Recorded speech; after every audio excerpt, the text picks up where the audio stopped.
Michael Sims, if you were to give your art a gift, what would you give it? I'm naturally not a very good gift giver. Are you not a good gift giver? Yeah, I feel like I spend hours sort of walking around aimlessly in shops trying to find the perfect gift for someone, and I put all this pressure on myself that it has to be something very special and very meaningful. Because that's how much your art means to you. It has to be something very special.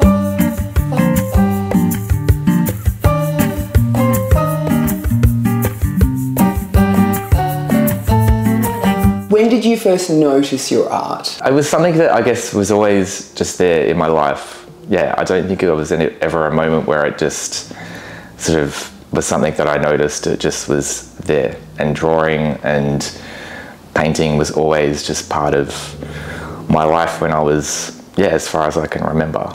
And it was probably more other people that kind of noticed something and encouraged me. What were those interactions? Was it that someone would look at your work and go, wow, okay, you've got something here? It was probably more just like parents and teachers and other students at school that would sort of, I guess always, I felt like I would get a little bit of interest from them about what I was doing and being able to get a likeness when I was doing portraits of people. So that was always something that I got a lot of positive reinforcement when I was doing that. But also, I think I was just one of those kids that could spend a lot of time just on their own drawing and didn't really need to be occupied by other people and sort of running around and, you know, seeking out all this other stimulation. I could just kind of sit and draw, and that was often enough for me. So I think that just gave you that, I don't know, some hours of experience or something.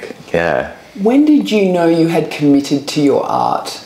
I guess it wasn't really like a single moment in time where I realized, you know, that I was going to be an artist per se, but it was just this very sort of long, kind of drawn out process of feeling like it was something that was so part of who I was and so integral to my being. But I never really thought it was something that I could take beyond just an interest and a hobby. Yeah, I think it was probably when I started to explore other areas, and I did a degree in psychology. So that was, I guess, me thinking I need to have a real job, a serious career where I can kind of like follow this, you know, very clear career path. And it's probably something during that time when I was almost suppressing a lot of that creative energy that I had, that I realized, you know, I couldn't go down that sort of scientific path. I had to really, you know, I was just always drawing in any spare time that I had. It was almost like a coping mechanism for all of the sort of complex feelings that we have at those times in our lives.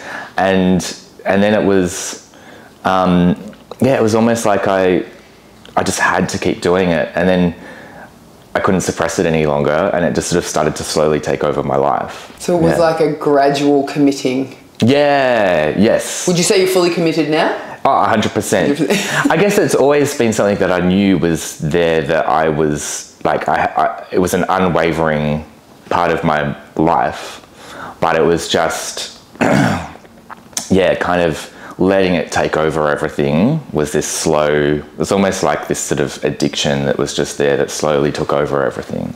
Have you had to give anything up in that fully committing? Yeah, I think it's hard because, you know, I always had a lot of other interests. Like I've been really interested in music as well, and had that real passion there that I guess is connected to my art practice still in some ways.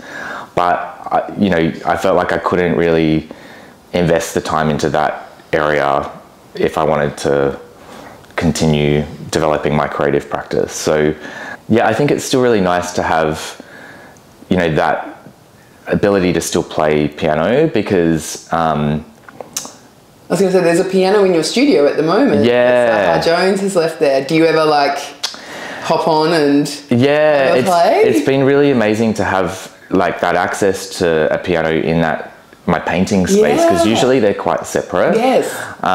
So it's been really nice to sort of reconnect with my interest in music and sort of, feel that connection between music and making art as well. Yeah. Because there often been these kind of separate things in my life. But I think it's been nice with music to have something that is like a creative practice that is just for me. Like I'm not really thinking about the audience so much. I'm not really sort of sharing it with other people, and it's just something that I do for myself. And I think that's been a really nice and rewarding, How special. Really special. Something I'm very thankful of that I have that. Particularly with portraiture work as well, because when you put portraiture work out into the world and you paint, I've seen beautiful portraits of yours of people that you know. So when you are putting recognisable portraiture out, it's not that you're painting your dad and maybe the world doesn't necessarily know your dad or your aunt, but they're recognisable figures. I can imagine there is that pressure of, does the portraiture look like the person? And so yes, to have that music aspect of your life that is just for you and just for you to connect in with, I can imagine that's very special. Yeah, definitely. What's the craziest thing you've done for your art? I think just like being an artist is something that feels crazy to me, because it was never, as I was saying before, like it's never something that I really ever thought I would actually do. Like it was just this interest that was there, and then it kind of slowly took over everything.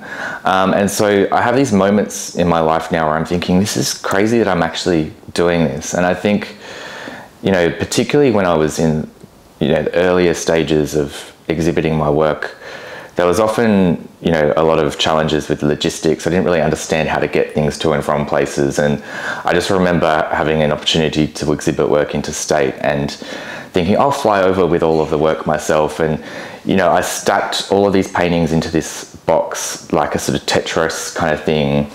And then, you know, checked in the oversized baggage at the airport, and it was, you know, I was thinking, oh, it'll be fine. But then I sort of realized it was this really awkward, cumbersome box that was like a really awkward size to carry. So when I would try to carry it, it would sort of obscure my view.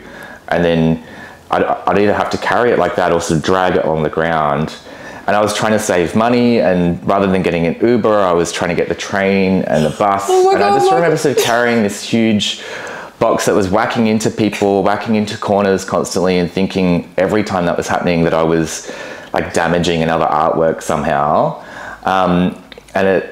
And then I sort of arrived at the gallery and was trying to sort of present that it was all very sort of calm and it's fine, but having this sort of very awkward experience getting the work to and from places. Yeah.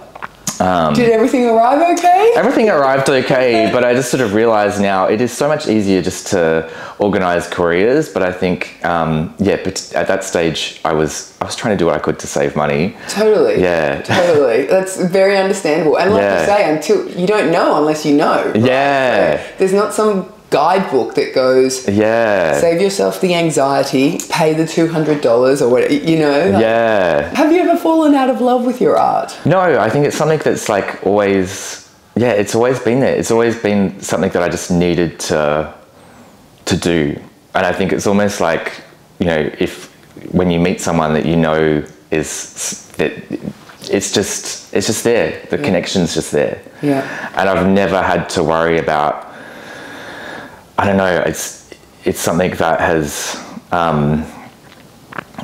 it's so deeply part of who I am. But I think the problems have been the external factors, you know, allowing enough time for it to grow and having the circumstances in your life that allow you to develop it, because it's hard to find that time sometimes and to sort of hone your energy and focus into your practice when there's a lot of other things going on in the world. So I think that's been the biggest challenge, but there's always been this sort of core love for it, I guess, and this core passion. Yeah. So you've never cheated on your art?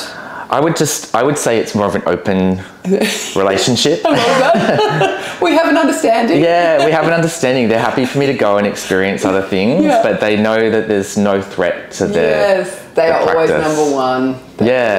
How do you woo your art to get back in touch with it?